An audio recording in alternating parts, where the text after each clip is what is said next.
During the 3.5 years following Joseph's first vision, the Smith family continued to work on their 100 acres to clear land and fence it.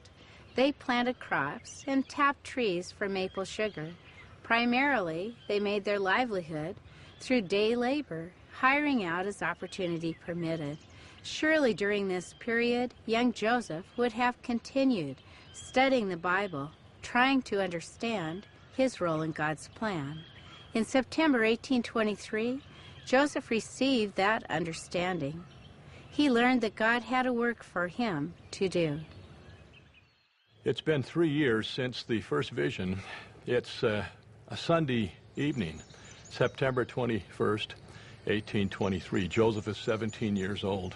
We wish we had more detail about what Joseph and his family had been doing that day, but surely because of their religious nature, they had laid aside their work, and it had been a day for thought, perhaps scripture reading and contemplation. Joseph has obviously, as he recounts, been stirred to do some thinking about his life and his standing with the Lord. And this would lead him to engage in prayer and petitioning with the Lord after he's retired that evening.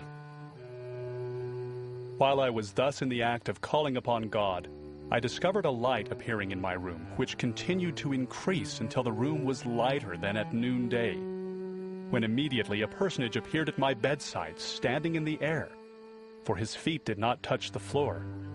He had on a loose robe of most exquisite whiteness.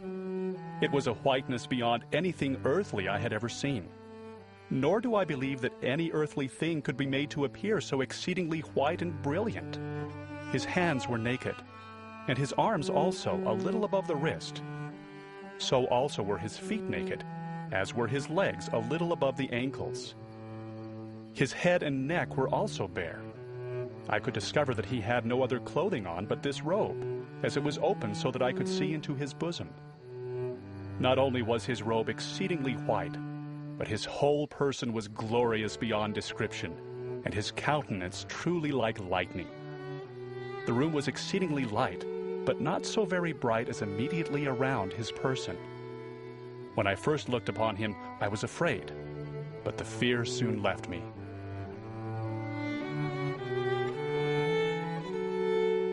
And it was at this time that Joseph would begin to recognize that angels don't need to have doors nor windows to enter, and they don't leave holes in the walls or ceilings as they come and go. And also that he would recognize and understand that they're only going to be seen by whom they want to be seen, and that their presence did not need, and in fact did not disturb the others, his brothers who were with him perhaps in the same room.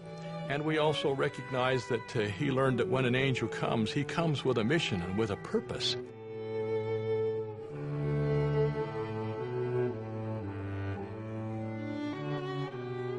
This messenger introduced himself as Moroni, and then he said something most remarkable to this young 17-year-old. He told Joseph that his name was going to be had for good and evil among all nations, kindreds, tongues, and people, which must have surprised Joseph.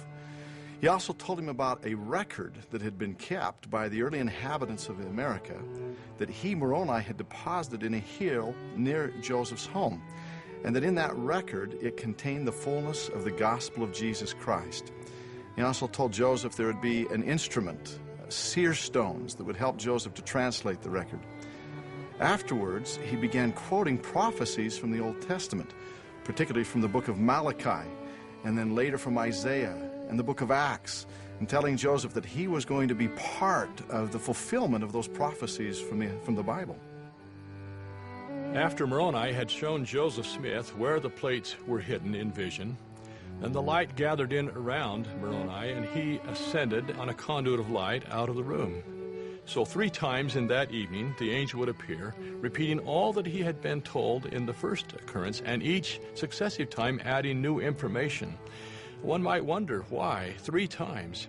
This pattern of repetition seems to be a manner in which the Lord uses to both reinforce and to instill important principles that he wants his servants to remember. And so it seemed to be with Joseph. In addition to repeating the same message from the previous visits, after the 3rd message, Moroni gives a warning to Joseph Smith. Satan would try to tempt me, in consequence of the indigent circumstances of my father's family, to get the plates for the purpose of getting rich. This he forbade me, saying that I must have no other object in view in getting the plates, but to glorify God, and must not be influenced by any other motive than that of building his kingdom. Otherwise I could not get them.